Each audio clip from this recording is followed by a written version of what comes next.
Hi everybody, Mark here, and I am just geeking out a little bit not because I have my tune tote here, no, but I actually have a 1950s RCA Victrola 45 player that I've recently, literally just today, picked up, had restored. And fortunately, it didn't have to need too much work. I picked this up at an estate sale probably 2 or 3 years ago, and it's been sitting around. I have about 4 or 5 of these things that I picked up with the intent of eventually restoring them. I've finally found somebody to work on them, and he checked them all out, and this was actually the only one that was really worth fixing because most of the parts on it were still good, and the actual case is in really good shape. And it needed the least amount of work. The other ones would require an extensive amount of work to get working properly.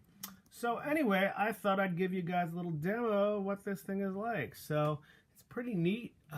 Thing's made of Bakelite. It's the model 45EY3, and this is probably from the early 50s, I'm guessing, from what I've been able to tell online. I have to do a little more research.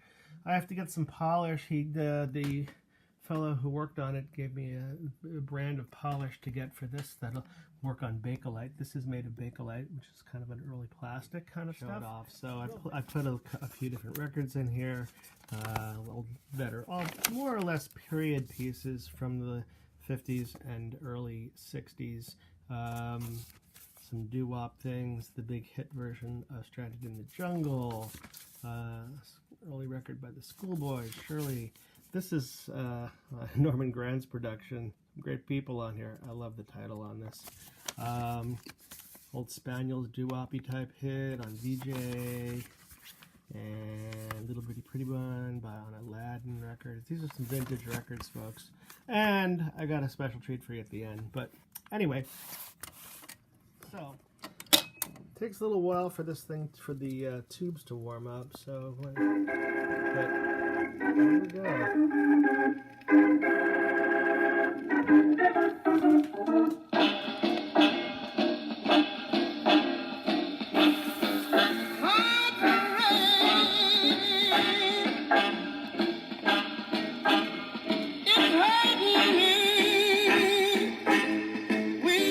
This thing sounds pretty great, huh?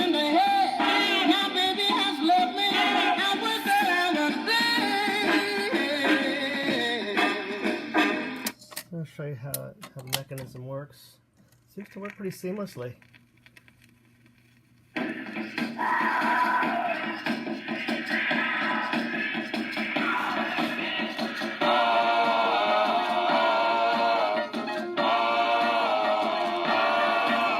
I crashed in the jungle while trying to...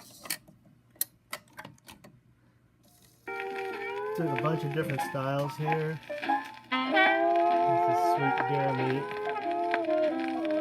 Jazz thing. It's like neat. It's in really good shape for its age. No cracks.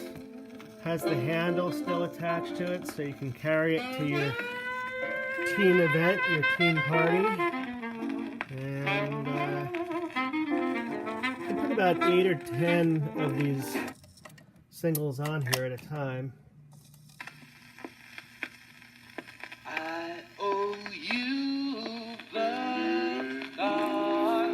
This isn't even got full volume. It's pretty loud. It's pretty neat. He said that he didn't even have to replace the cartridge or anything. It turns out that this cartridge had two styluses on it, so he just flipped it over, and there seemed to be like a brand new stylus underneath there, which is part of why it sounds so good.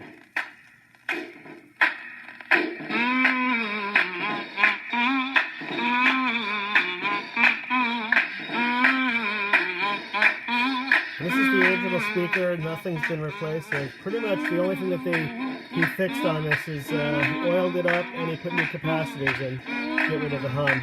But the original cable, original stylus, the whole thing. So pretty nifty.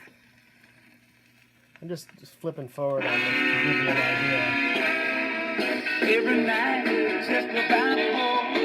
Who won't keep my lifestyle low? When it's night and time to go to sleep.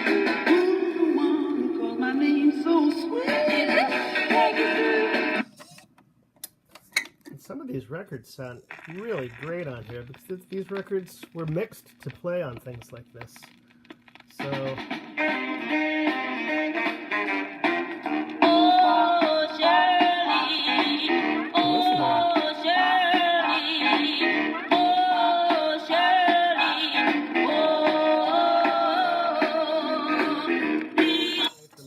Happy. So, and thus I will end up with a later 60s piece just to fade out here, but even this sounds pretty good on this. So there we have it.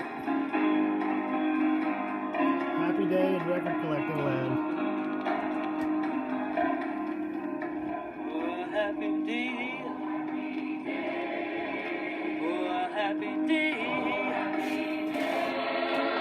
When Jesus walked